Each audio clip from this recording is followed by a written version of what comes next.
মাছের মাথা দিয়ে মোচা আলুর সবজি করব। মোচাগুলো পরিষ্কার করে নিয়েছি, এবার এগুলো কেটে নেব। একদম ছোট ছোট করে কাটবো।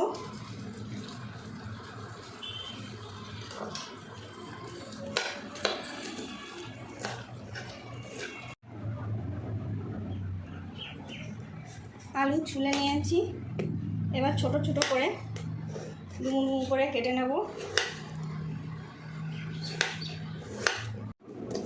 পেঁয়াজগুলো পাতলা পাতলা করে কেটে নেব।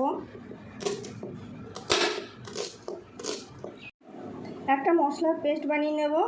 লঙ্কা, কাঁচা লঙ্কা, আদা, রসুন,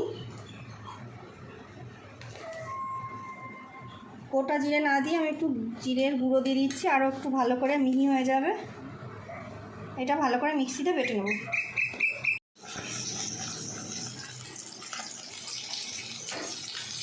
মাছের মাথাটাকে একটু ভেজে নেব, আর এদিকে মোচাটা কেটে পরিষ্কার করে ধুয়ে নুন হলুদ দিয়ে সিদ্ধ করে নেব। জিরে ফোড়ন দিলাম তেলে, আর তেজপাতা, লঙ্কা।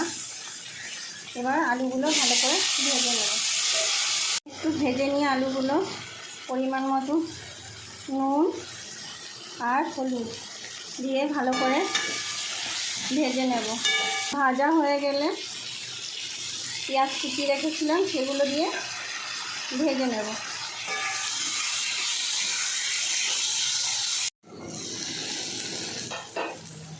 এবার বাটা মশলাটা দিয়ে দেব।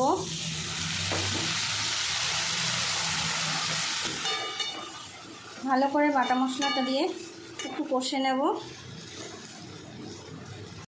একটু কষে নিয়ে সিদ্ধ করা মোচাটা দিয়ে আর একটু কষে নেব।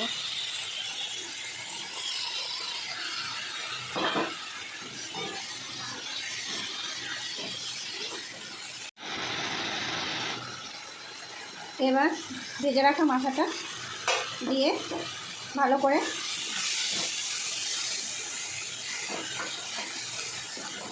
শুকনো শুকনো করে কষে কষে রান্না করব। মাছের মাথা দিয়ে মোচা সবজি হয়ে গেছে। তোমাদের যদি এই রেসিপিটা ভালো লাগে তাহলে ঘরে করে খাবে, আর কমেন্টে জানাবে কেমন হয়েছে, আর শেয়ার করে দেবে।